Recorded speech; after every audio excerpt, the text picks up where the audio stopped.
Hi, I'm Rob O'Day, and I'm with Rylan Kinnon, and welcome back to Unique Minds of the Okanagan. Today we're chilling with Liam Park, who is a local coach who works with creative and divergent thinkers. How are you doing? I'm doing really good. How about you? Awesome. Why don't you introduce yourself and kind of give a better gist of what it is that you do? Okay, so yeah, my name is Liam Danger Park, and I help people. Most of my clients have ADHD, but it's not like exclusive. I help people. I'm sort of like their extra brain, an extension brain. I help them think through their challenges and develop solutions to problems they're facing, or design a life that aligns better with their own natural processes, instead of trying to fit into the mold that they've been given over a lifetime. What inspired you to get into this career? I've always been drawn to strange people, creative people, people who are divergent, thinking outside the box. And for me, a lot of my life that's come out in hanging out with artists, practicing different forms of art, just sort of being generally obsessive about creativity in general. And in my mid 20s, I discovered that part of this obsession was related to the fact that I had ADHD that was undiagnosed.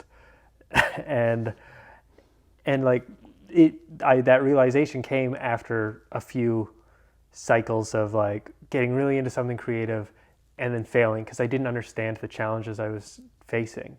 I had like super hyper focus on music for a while and it would fall apart and I wouldn't understand why I couldn't keep it going. And like I was already interested in helping these kinds of weirdos. Like I went to school for arts and entertainment management because I saw it as artists and weirdos. That's what I wanted to help. But after my diagnosis, I realized that like most of the people who I was most passionate about connecting with would probably have ADHD, whether they're diagnosed or not. They have ADHD, and in my own learning about like myself and my strengths and how my ADHD brain worked, um, I finally started to make some progress on like my self-image and my confidence, and I realized that my talents aligned well to helping other people find those insights and overcome their challenges. That's incredible. So, what was it like when you discovered that you actually had ADHD? Was it a shock at first, or was it kind of just like, aha, that makes sense? Yeah, it was a huge relief. Like it started with like at first, like I'd always been sort of interested in psychology. I thought I might have depression because I was depressed sometimes, but I never got a formal psychiatric evaluation. And then because I was curious about psychology, one day, again after one of these random art binges, I Googled what is ADHD. Just quite spontaneously. I don't know what prompted me, but I thought I couldn't have attention deficit hyperactivity disorder. I can focus for 8 hours straight without eating or drinking. And then I looked up ADHD and like, that's one of the symptoms. It's called hyperfocus. And so the more I read into it, the more I realized that that was how my brain worked. And yeah, for me, it was a huge relief because like until then, I tried so many things, tried so hard to get ahead and just kept falling on my face and had no reason, like there's no explanation for why I was struggling. And so I was like, am I am I really that undisciplined? Am I really not trying hard enough? Because I feel like I'm trying.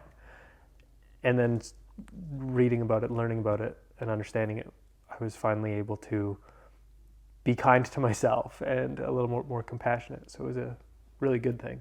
Yeah, it can, as a person who is creative, it can definitely be challenging to not rip yourself apart when something doesn't successfully happen. I'm very, very guilty of it because I have like a million and one things on the go constantly. And like you said, hyper focusing is, you don't realize you're doing it until you're like, oh, it's 10 o'clock at night and I still haven't had breakfast. So it is a hard um, thing to deal with when you don't know how to overcome or rewire your brain in the sense that, hey, take time for yourself, energize your brain, energize your body, and then get back to focusing.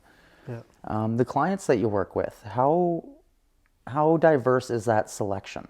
Because I know that you work with people who are in school for the medical industry to, you said business professionals that Yeah, are high ranking, or how diverse is your client base? I'd say it's pretty diverse. So yeah, I got like I've worked with a couple high school kids all the way to, yeah, I've got one of my clients, my longest lasting client is a 40-year-old single mother who's going through med school. And when I started working with her, she wasn't even sure she'd go into med school. And it's pretty normal for me to work with people in tech. There's a lot of coders out there who are doing some really innovative and cool things, who have ADHD. And so yeah, it's pretty diverse.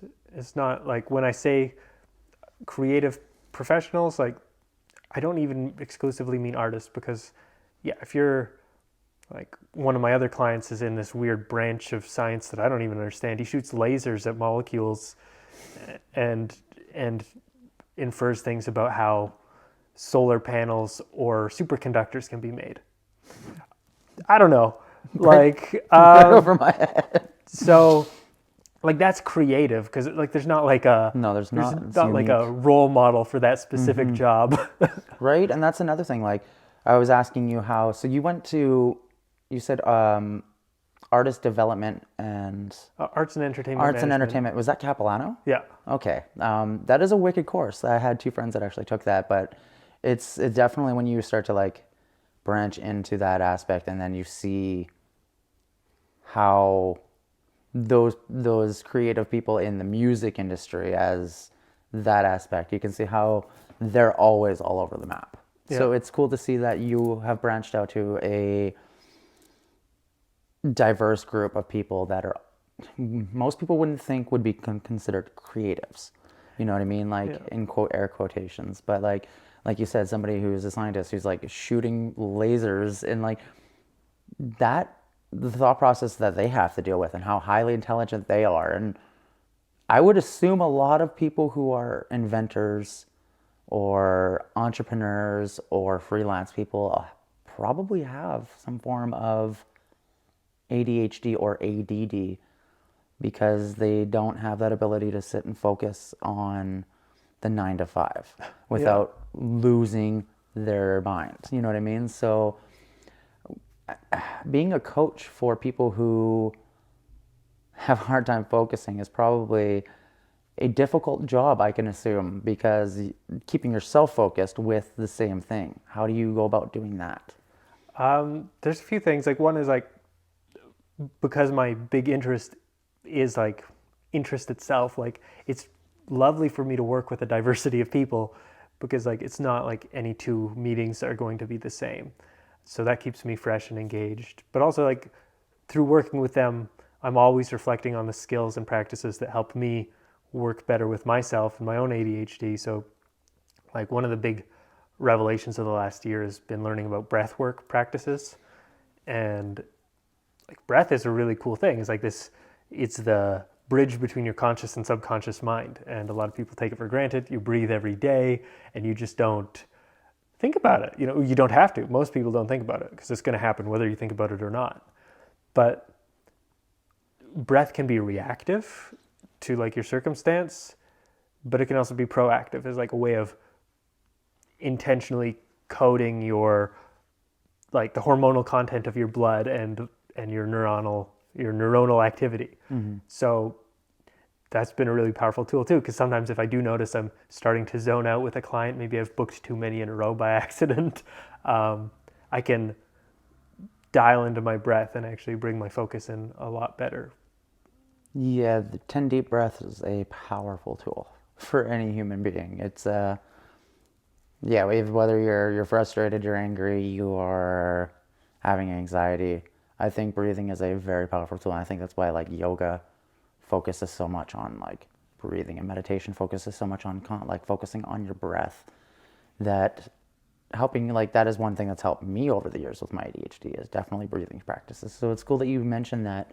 I also found that comfort things like fidget rings, things like I have worry stones that I always keep on me, things like that, just to keep something moving where I'm not like focusing in the back of my head on what I could be changing, or like what I didn't do, and try to be present in the moment. Because I think that is the hardest thing with ADHD, is trying to be present, at least from my personal experience, is being present in the moment and not worrying about everything else that's not in the moment. And I find that that being my most hindering experience with my ADHD, besides like obviously being a loud, obnoxious child that no one wanted to have around because it's like, that kid's just annoying as hell. Like, that was me growing up into an adult where I can kind of understand and see like where I can shift my energy and my focus to avoid getting lost in those processes. How do you help your clients when they're struggling to focus on important things in life instead of like focus on work or what's going to happen next week? Like, in the present moment, how do you help your clients when they're struggling? Yeah, it varies a lot by context. So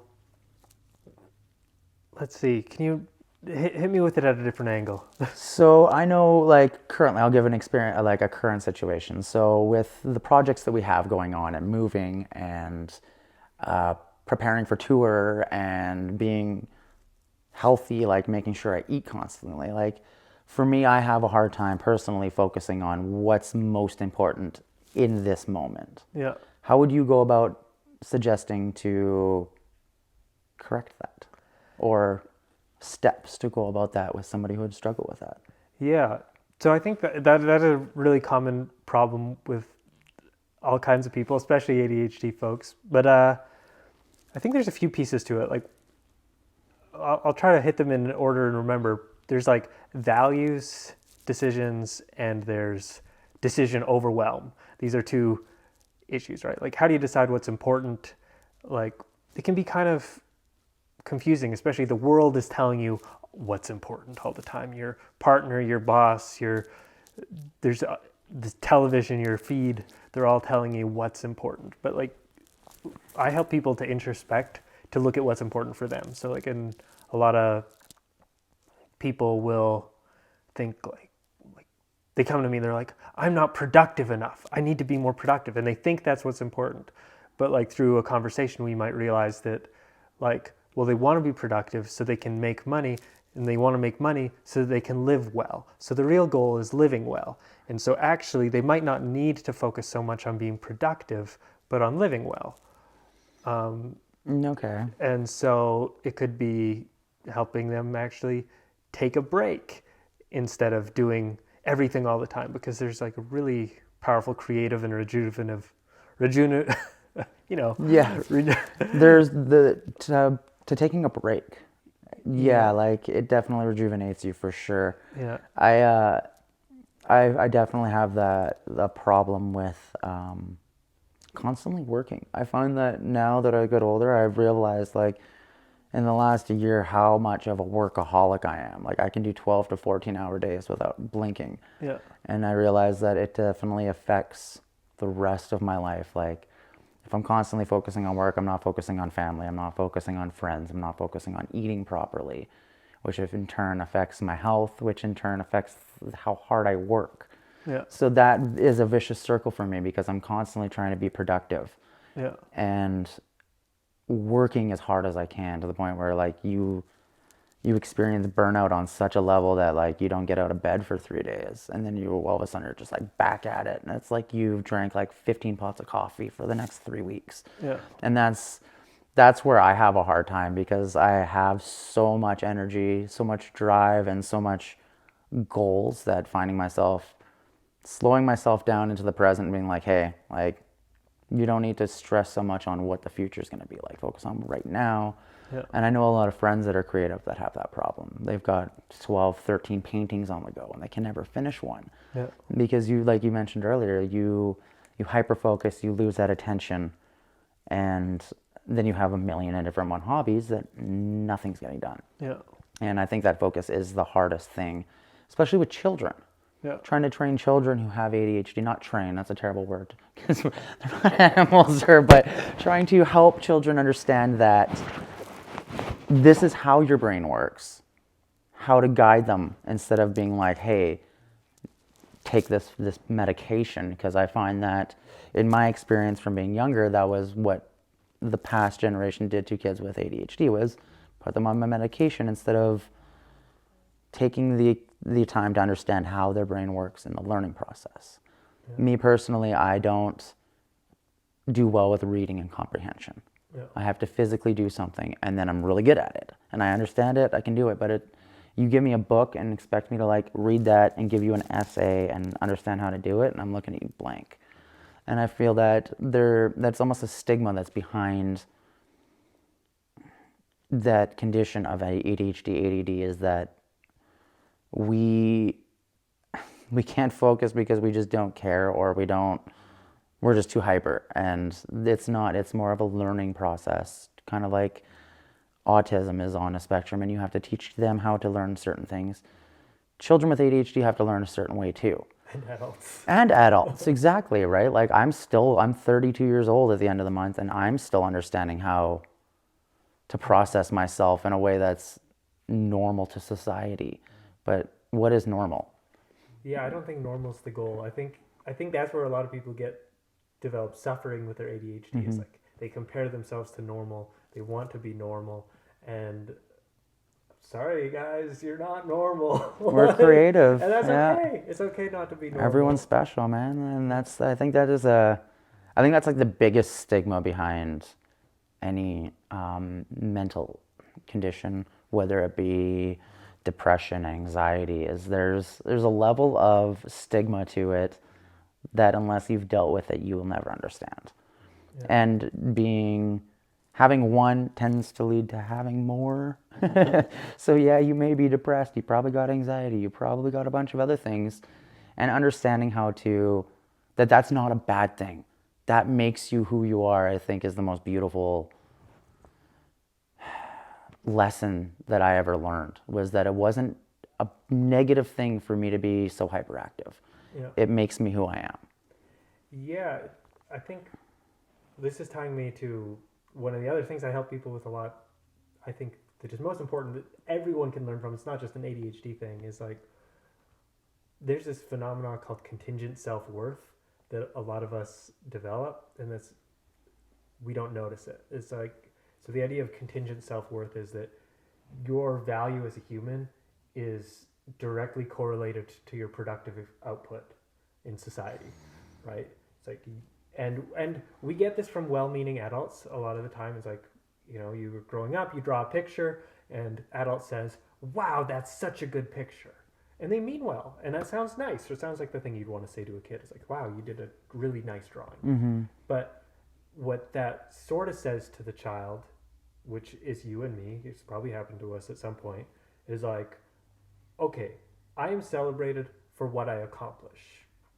And I think Brene Brown is a psychologist I heard talk about this. Not sure. But alternatively, I don't remember the opposite of the contingent self-worth, but like a more productive thing to say to a child, for example, or to an adult is like, wow, I see you worked really hard on that. Wow, I see you really tried. Because like, then it's the effort that's celebrated, and in the long run, effort is what will give you a better life. Like it's easy to be depressed or anxious if you know you're going to be judged on the final result. It's easy to procrastinate finishing something if you know that your entire self-worth is based on the final result. But if you know your self-worth is about your presence, day to day, moment to moment, it's celebrated by like your being there. Yeah, and the work you put in, it's not like that's why I have a hard time with like participation badges. You know what I mean? Like, yes, and I'm also not a competitive person either, right? I'm the youngest, so I suck at sports. Yeah. I've always lost with my brothers. Video games, can't beat my brothers, you know what I mean? Like, they've always been better, so I was accepted that like loss is a good thing. It makes you work harder, it makes you eventually achieve that. Yeah. But I think rewarding for participation and, like you said, like just giving that because and doesn't really benefit in the long run, because then you end up with like adults who think that just because they showed up to work that they deserve a paycheck, and it's like you still got to do the job. You know what I mean? Like you don't just get paid because you show up to participate. Like working is a valuable thing, and I think the dedication that it takes to, especially for people with ADHD, to overcome that and be able to focus and work hard is a very challenging thing. Like it's taken me forever. Yeah. Like my entire life I've struggled with it, and I'm just starting to understand how to focus. Yeah. So like it's going to be an ongoing thing my entire life, and like my children will have it, I assume. So I will teach them how to do it better. And I think that's what, like, I seen a meme recently where it shows like a dad yelling at a child, and that dad's yelling at his child, and then that dad puts like a wall up. Yeah. And then the next dad's just like teaching his kids something cool. Like that we're slowly getting to that time in our generation where mental health and all the things that we used to think were bad, or like we'd throw in the corner and be like, oh well, that's nothing important. Like these are things that everyone focuses on, everyone deals with, and whether you hide it or not. Yeah. I think everyone has some form of something they have to overcome, whether it's you're short, you're bald, like you've got a high pitched voice, or you have ADHD, or you have autism. Everyone challenges are different, and I think that that's what makes us unique and diverse as human beings. And I think trying to put like a label on it is what our biggest problem is trying to put labels on everything instead of just accepting who we are. Yeah, it's a complicated issue because, like, on the one hand, if I had never gotten the label of ADHD, I'd still be going through the same challenges and not understanding why they were. But of course, I don't really like the label ADHD, attention deficit hyperactivity disorder. Yeah, it's sounds like, it's really pathological and clinical, like, because there's a lot of people with ADHD who thrive not just in spite of their ADHD, but because of their ADHD. There's a lot of high-level entrepreneurs, athletes, actors who are known to have ADHD. Yeah. If you read about ADHD and read about Leonardo da Vinci, you'll probably come to the conclusion that he had ADHD, and he's a well-respected person who achieved so much in his lifetime. So much. So to put the pathological label on it, I'm not that cool with, but to have a label is still a useful tool. It is, yes. For understanding. One thing I was thinking about as you were describing this meme, I've seen that meme too about The parents yelling at each other. He's like, this isn't just an interpersonal thing. That's like another piece of what I work with people on. Is like mindfulness is a huge part of my practice, and like we can often be that awful parent to ourselves. Maybe it was modeled to us, maybe it wasn't, but we're mean to ourselves, and that just reinforces it into ourselves, like in our own mind. So a huge part of any of these things, like you said, like it's not like depression and anxiety aren't bad. I think a lot of people aren't going to believe that. People are going to be like, no, depression and anxiety suck, so screw you. Like, they do. I've dealt with them, but it's like you can't get rid of them by fighting them. No. It's like you can't be like, screw you, anxiety. Yeah, it doesn't work that way. Then you're going to be anxious about your anxiety. No. So it has to be like, it's anxiety. Okay. An internal thing, right? And you accept it. Yeah, I think that's the hardest thing, is accepting that it's okay. Yeah. Like I went through a crazy depression phase a couple years ago where I ended up putting myself in counseling because it was what was needed. Yeah. And getting through that, needing to put myself in that because I needed the help, was the biggest challenge I've ever dealt with in my life. Trying to convince myself this is okay. Yeah. I'm so thankful I did. Honestly, like I am 100 times a better person. The way I treat people, I treat myself. Like I actually treat myself and reward myself for the hard work I do. Yeah. Never did that before. Like I've never rewarded myself for working 14-hour days since I was 14 years old. You know what I mean? Like it's now that I start to appreciate it, and it's an overwhelming feeling when you start to appreciate yourself despite the hard work and problems you've dealt with. Yeah. And I think that the more people talk about it, and like the more people that do the job you do, I think that'll inspire a lot more people to open up and just be themselves. Because I think that's the hardest thing, is just being yourself in a day and age where everyone's going to judge you. Yeah, it's a weird situation, and like to be yourself, and like most of us when we're being ourselves, we're actually being like the authorities we learned from over the years, right? We're emulating parents, teachers, just past role models. Maybe they're popular actors or scientists, whatever, like popular culture figures. Mm-hmm. That's who we're being, not ourselves. And like the situation of our world right now is like totally different than it was even when I was born, right? Mm-hmm. Anyone listening to this has had the world radically shift a dozen different ways over their lifetime, Yeah. guaranteed. And so if you try to live as those people do, you're trying to be an antique in a contemporary space. Yeah. So I think what we need is for people to express their creativity and to connect to that side of themselves. And like even like coming back to the idea of like people think they're not creative, like a lot of people use their creativity in their anxiety. Is like you're create everyone is creative. That's the nature of being human. We are a creative species. Yep. Like our thumbs and our butt muscles, that's Yep. what separates us from the other animals is our creativity. Yep. But a lot of us learn to use our creativity to tell anxious stories about why we're not good enough or why things are going to go wrong. And Creating these facades in our minds, yeah, and like believing them too, like genuinely believing like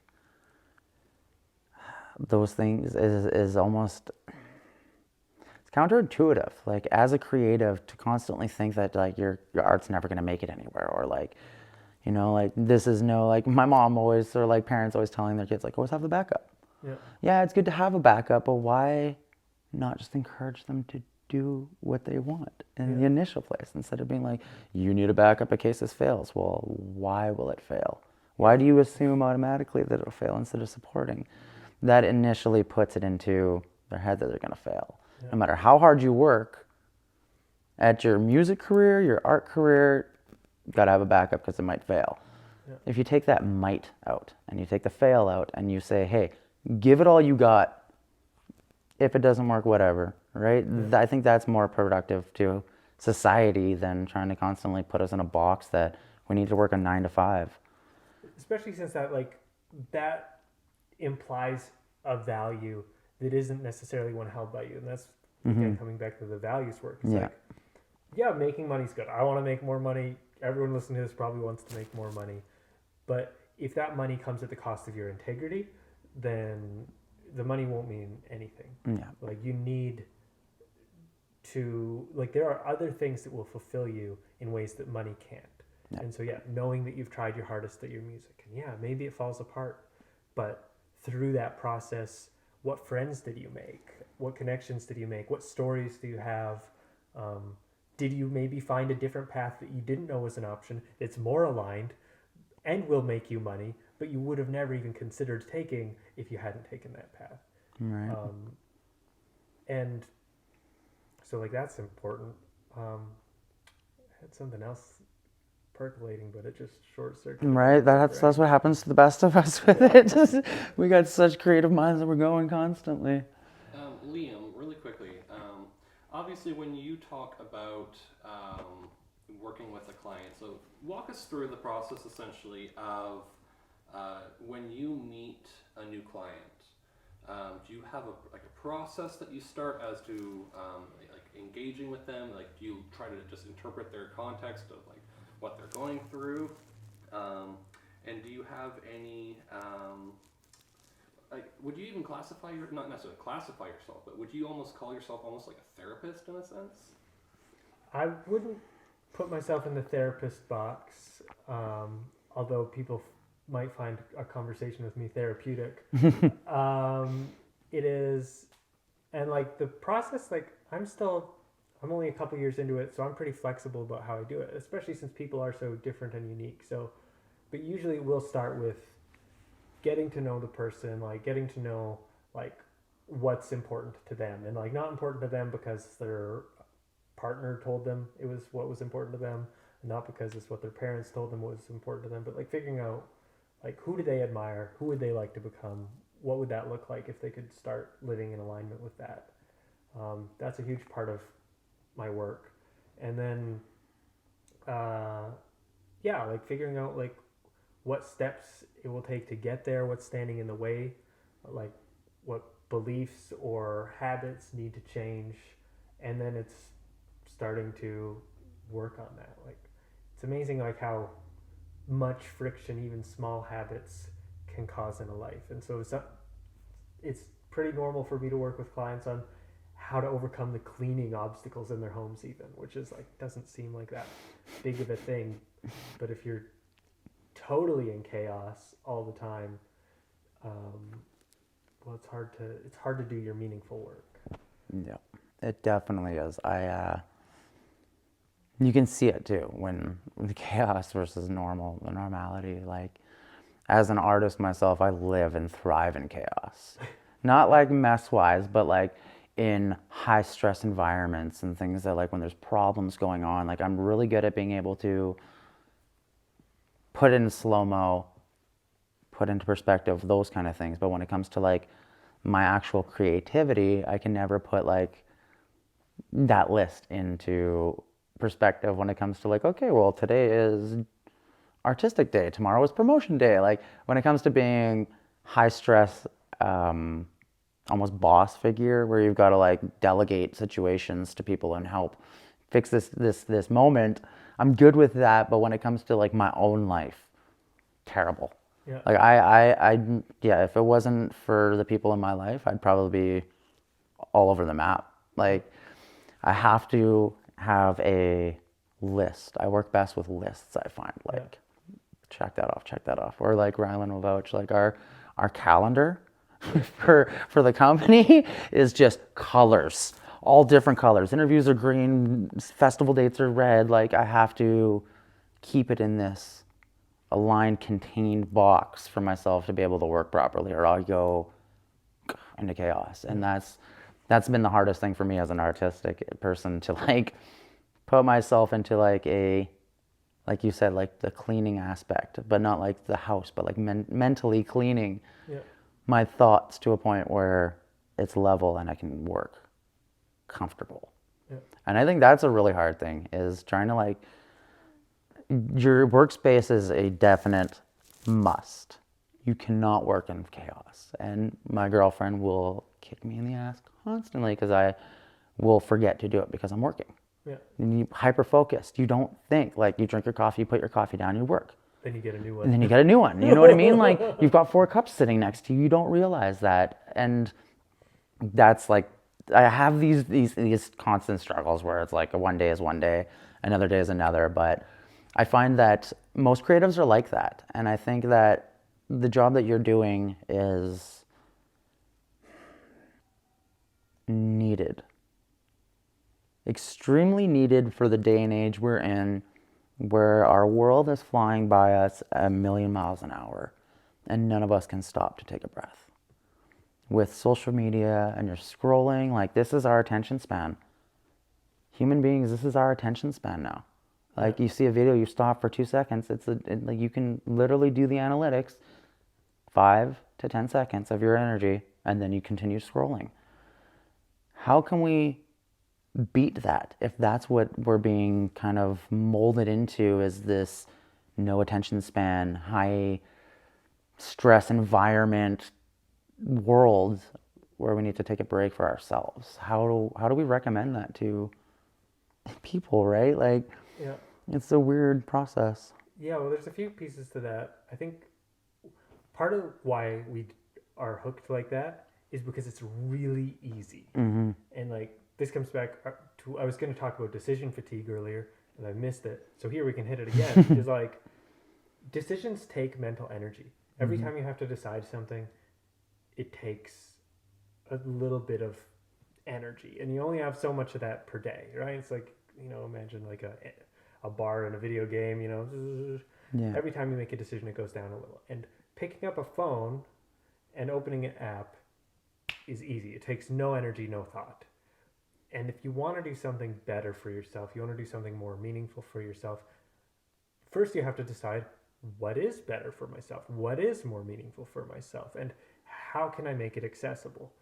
And there's no one forcing books into your hand or forcing like Coursera onto your phone. And Coursera is not as engaging of a social app, but like you could go there and learn. And so it takes recognizing that like you need to make it easy. If there's something you'd rather do, you need to make it easy and clear to yourself what that is and how to do it. And the brain, come on, that there's right. Another part of this is like acknowledging that when we go to these platforms, we're trying to scratch an itch for ourselves a lot of the time, right? Yeah. With social media, it could be the itch for making a connection. It could be trying to feel a sense of status, see if you got likes and comments. And like there's nothing wrong with these feelings, like these drives. These have been part of us for a while now. For probably as long as humans have had like language, we'll say. We've but probably much longer. Yeah. And so like recognize what itch you're trying to scratch. Like, are you looking for connection? Is that why you go to the phone? Well, maybe you should phone someone instead. Like if you'd rather a real connection, because usually, I don't know about you, but I get out of the scroll hole and I don't feel like I'm that much more connected. I go there almost like there's a subconscious thirst, like, that's where my friends are. That's where my friends are. And I go there and that's where my friends are, but it doesn't scratch the itch. Or like the status, right? Like, okay, it's cool when people like your stuff. And there's nothing wrong if you make something good that people appreciate it and they like it. But it might be more rewarding to create something of more lasting value. Yeah. I've sort of joked about this. Like, for people who don't know, dopamine is a chemical of rewards. It's what makes you keep doing things like a slot machine. It's like you want dopamine. We chase dopamine. And using drugs as a metaphor, I say there's like grades of dopamine. There's like low grade dopamine. It's the garbage stuff, and then there's like higher middle grade dopamine. Yeah. If you're having a hard time getting out of the scroll hole, like the 10-second loop, you might not want to immediately go to some university level textbook. It's not going to happen. Your mind wants to do easy things that are accessible. But maybe a 2 to 5 minute YouTube video would be a little bit better. You might learn something that's a little bit more easy to apply to your life. You have more time to integrate it. And that's like a mid-grade dopamine. And like once you get a little bit better with getting the mid-grade dopamine, then maybe it's a little easier to be like, hey, I'm going to go into an audiobook or a real book. Not that audiobooks aren't real books. But like you can't do it all at once, but like recognize what you'd like to do and make the stages of growth clear to yourself. Yeah. And I think that's I think that instant gratification too of social media has created a weird mentality for society itself, right? Like I've had Facebook since 2007, like just before I graduated, I got it. Yeah. And I took a month break, deleted it off my phone. I kept Messenger for business, but like I deleted the actual physical app off my phone so that I wouldn't continue to hit it and scroll.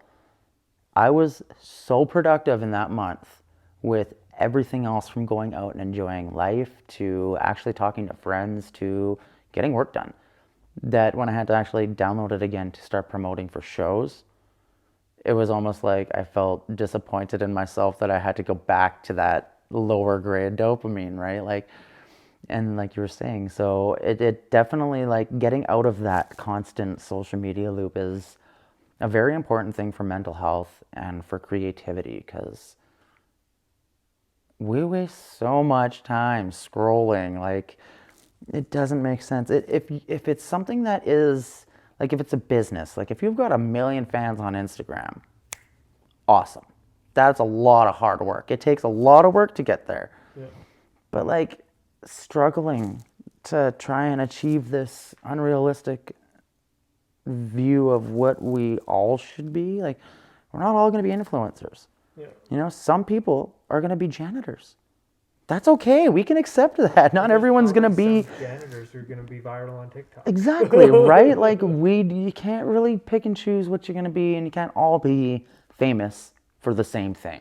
Yeah. So like the TikTok dances and like where everyone's doing it to like get those likes, like yeah, you'll be popular for a couple minutes, but like finding something that you're good at and flourishing at it, that is more rewarding than having a million fans on Facebook. Yeah. You know, so I think that trying to encourage not free thought, because like everyone has free thought, but trying to encourage like a free creativity without the use of technology would be a good step for society. Like getting back into drawing, like teaching kids how to draw, or even like you made this sweater that you're wearing. Yeah. How many younger kids in the generations are actually learning how to do these skills? You know what I mean? Like it would be nice to see us pushing kids to become creative instead of just like focusing on social media or playing Fortnite or playing Roblox. So like I find it very difficult to break that Yeah. line. One way I like to conceptualize like these different tasks isn't strictly like digital and not digital, but it's sort of like active and passive or input and output style actions. Like scrolling and watching YouTube videos is input. And like there's nothing wrong with that. But you got to keep it balanced with output. And output is unfortunately less popular these days because it is harder. You know, like if you do try to knit something, you're gonna screw up a couple times and you're gonna make a mistake and it's gonna feel bad. Whereas you can't really screw up scrolling infinitely Yeah, and tapping on things. it's true. And but like even with the social media thing, for example, like I think you can cultivate an intentional relationship, but I'm still working on it. I'm not like perfect here. I'm not even great, I'd say. But there's this like for a while, it's hard to build a new business. Like I'm still figuring that out, marketing myself. I make content, which is sort of output, right? Like I'm creating things, and then it's like hoping people will like it and hoping that they will start a conversation with me. And it's this really passive sort of victim state to be in online where like my well-being is dependent on the algorithm and whatever. And recently I talked with another coach who gave me some insights and perspectives, and I think a lot of young people will realize this is totally obvious, some people might not, but this technology is incredible and you can talk to whoever you want. And so like I've put out some content, but another output activity that is possible with these social media is actually trying to connect with people. Like not necessarily trying to sell to them, but like, yeah, I want to work with creatives and visionaries and weirdos. You know what? They're on social media. And I don't need to just like their things. There's a button that says send them a message. And maybe they'll reply and maybe they won't. I think that's probably why fewer people do it. There's that fear of rejection, fear of being ignored. But I got to say, it's so much more fulfilling when you, like, okay, you comment on something and someone likes your comment. Whoa, little tiny squirt of dopamine. But when you reach out to someone whose work you admire and they actually respond to you like a human, like that can be really fulfilling. And for me has shifted some of my feelings around social media. It's still not like a totally healthy place, but you can approach it in ways that will be more beneficial for your well-being. Yeah. No, it's true. Like our documentary, Rylan reached out to Unleash the Archers, which is one of his favorite bands, and we interviewed him. That experience alone was like euphoric, like you're looking up to a band that like we look up to and they're in our project. So like it is more rewarding than getting a like, for sure. And I think that I think it's just the state that we're in with our society. Like I think everyone, like we were mentioning earlier, has something to deal with. And coaches, like what you do as a job, I think life coaches, any type of coach is a beneficial thing. And I think like counselors are helpful. I think therapists are helpful. Anyone who can help you slow the moment down and come back to reality is a beneficial person to talk to. And I think that I think it needs to be like more exposed. I think that like the coaching industry, in quotations, should Yeah. needs more exposure because like I follow a guy named Kyler and he's an amazing life coach. If it wasn't for him basically telling me like what's the worst that can happen, they say no. Yeah. Move on to the next person. That piece of advice alone has made me succeed so much more just because I have no fear of reaching out to anybody. Yeah. So I Yeah, think it's a cool thing. I feel like part of the coaching, like the coaching is filling right now is like, well, we used to get together and talk to people as a society. That was like one of the big shifts. Is like Yeah. so much of our discourse has moved online, Yeah. and you can have a lot of great conversations online. Don't get me wrong, but like a live conversation like this, or whatever, like that used to be the way people communicated, Yeah. and that's a really powerful way to process your thoughts, process what's going on in your mind, process your emotions, and to get alternative perspectives on situations you're going through. It's like it's much more natural than the written word. I don't know why arguing on Facebook is so popular. I know I've done it myself, but like it's not helpful for No. processing your thoughts, and not on the same scale as a conversation. And so a coach, the job of a coach is really to be like a conversationalist who is dedicated to your growth. Yeah. And I always looked up to Socrates, who was like did that for the whole of society basically. Right? And so can do that for individuals. It's a pretty powerful thing. It is. Really quickly, Liam, in regards to kind of like in the context of, let's say you've been diagnosed as a child, they've gone through processes and like they've deemed that your child or whatever has been classified with ADHD or ADD, either or. Yeah. Do you think or do you believe that there are certain practices that you would want to try to educate your child or incorporate with your child's everyday life to help them bring that skill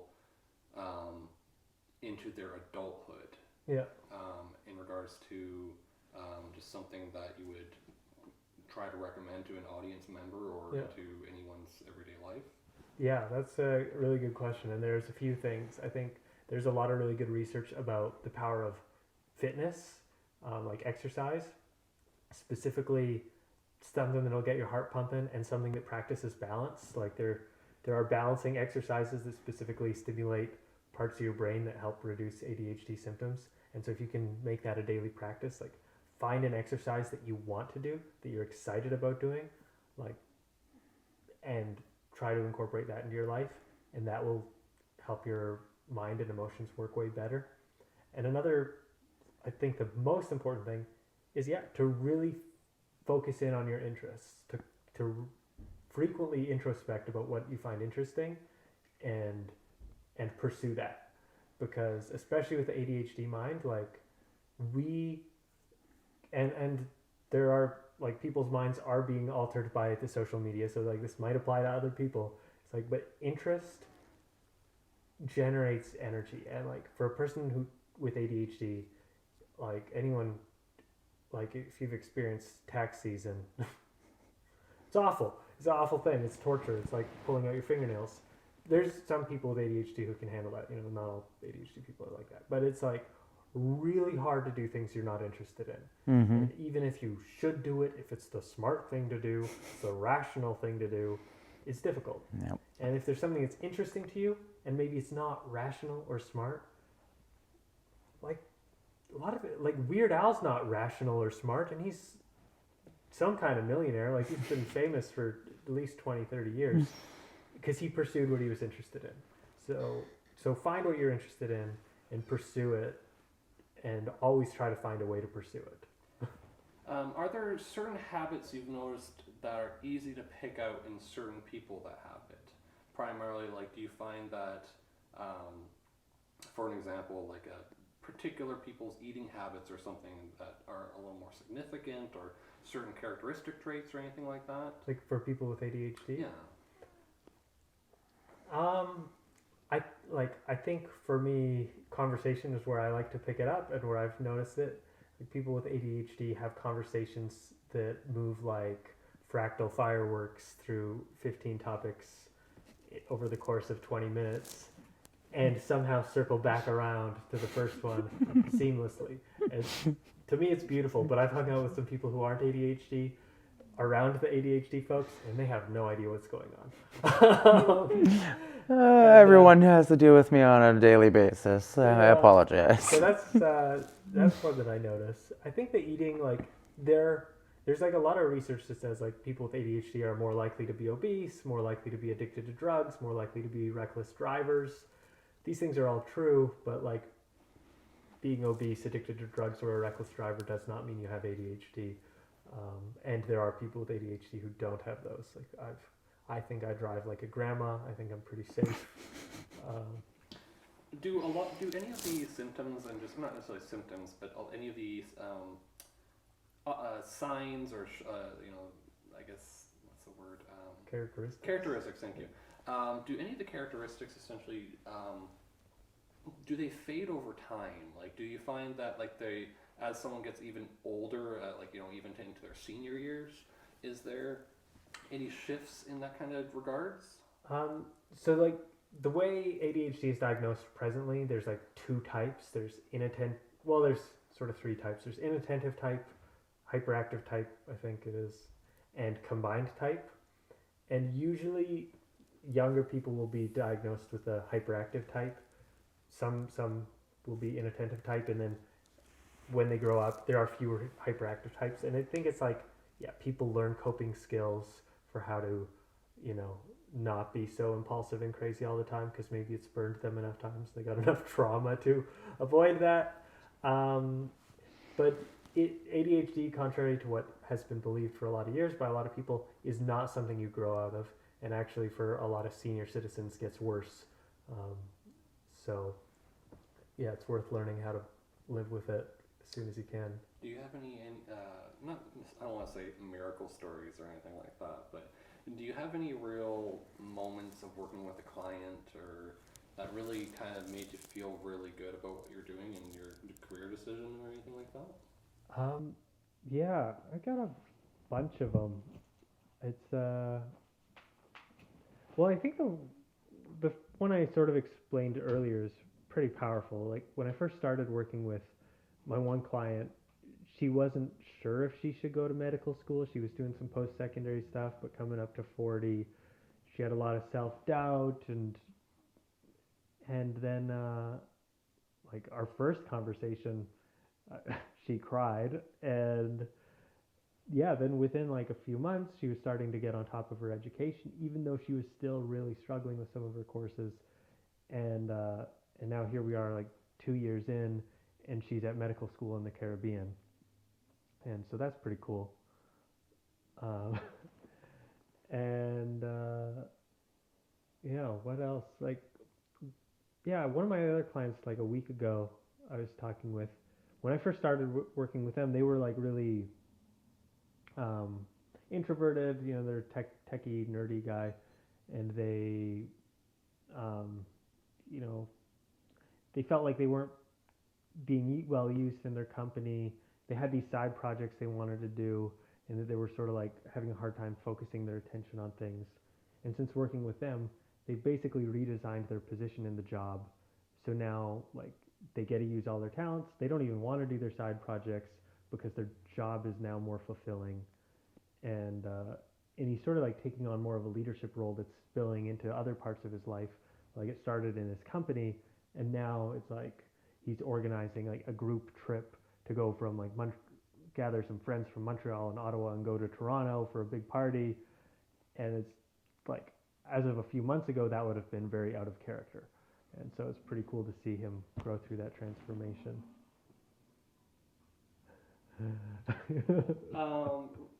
When you got into your education, was there anything that kind of blindsided you or caught you off guard, like learning in regards to like something that you just really didn't expect was actually covered in that kind of aspect, or? I don't know. I think just like what ADHD was in general was like pretty shocking, like because yeah, we see the caricature version, the pop culture version. It's like this hyperactive and annoying little dude, but actually it was me. It was me. And yeah, so like, and also like, yeah, it's not just about attention. It's about like emotional regulation. It's about um, pretty much every aspect of our life as regulated by our prefrontal cortex, which is pretty much everything. I know growing up there was always a lot of stigma around the ADHD in that kind of sense, and I know even I'm sure you're familiar. You may be familiar with even like that episode. I don't know if you ever watched Clone High growing up as a kid. I saw some episodes, but I was always at a friend's house. They touched on one of the main characters having ADHD, and you know he thought he was gonna die and all this stuff, but it wasn't very that much of a big deal and all that stuff. So, Yeah. do you think there should be a little more education in the school system in regards to just like more, just teachers even just kind of like talking about it in that kind of language, if that makes sense, like a more open and understanding way, like, hey, we're all kind of different kids here, everyone's got their own little tweaks and that kind of aspect, right? Yeah, I think the education system needs it, but not necessarily teachers teaching kids as much as people teaching teachers, because a lot of teachers don't really understand what ADHD is too, and like it's really normal for people with ADHD to have a whole lot of trauma associated with their ADHD because like adults get mad at them for things. And why do adults get mad? Because they didn't do what they were supposed to do. And it's like, well, actually we have an impaired memory, so you told me what I was supposed to do, but I totally forgot it, and you didn't write it down and put it somewhere obvious for me to see. And so like getting mad is not going to fix that problem. And so teaching teachers to emotionally regulate better and to communicate more effectively would be a huge step in the right direction. But also, I think leaning into the strengths focus of things, I guess, like I think it's good to understand the challenges of ADHD, but trying to find ways to leverage the strengths too and being more conscious of those, right? Like, from what I understand, I haven't looked too deeply into it, but even like dyslexic children, like you think dyslexia, there could be no advantage to dyslexia. You can't read, like your words are getting screwed up. But apparently, I've talked to some dyslexics about this, and they assure me it's true. Like their visual imagination is more powerful than a regular visual imagination. Like they're often really good at like taking apart engines and putting them back together without instructions. I didn't get the dyslexic gift.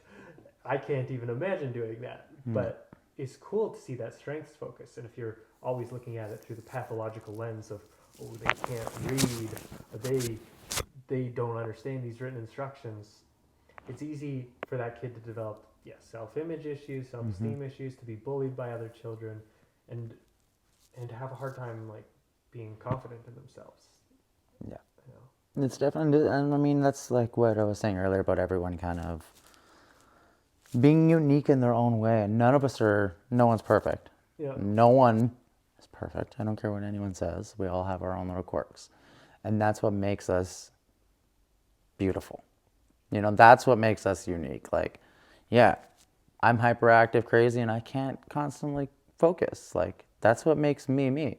Yeah. That's also why I'm gifted at the things I'm gifted at, because I can constantly go, right? Yeah. So I think in just embracing everyone for what they are is the key thing. And like coaches constant like yourself who are helping people realize that like it's okay to be you. That's a good thing. It's an amazing thing. So I think that we need more.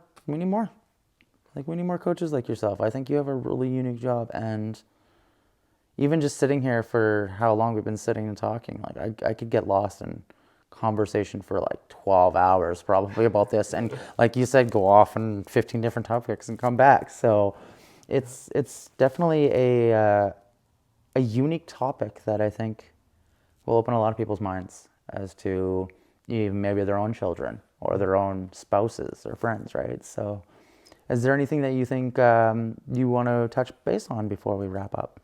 Um, hmm.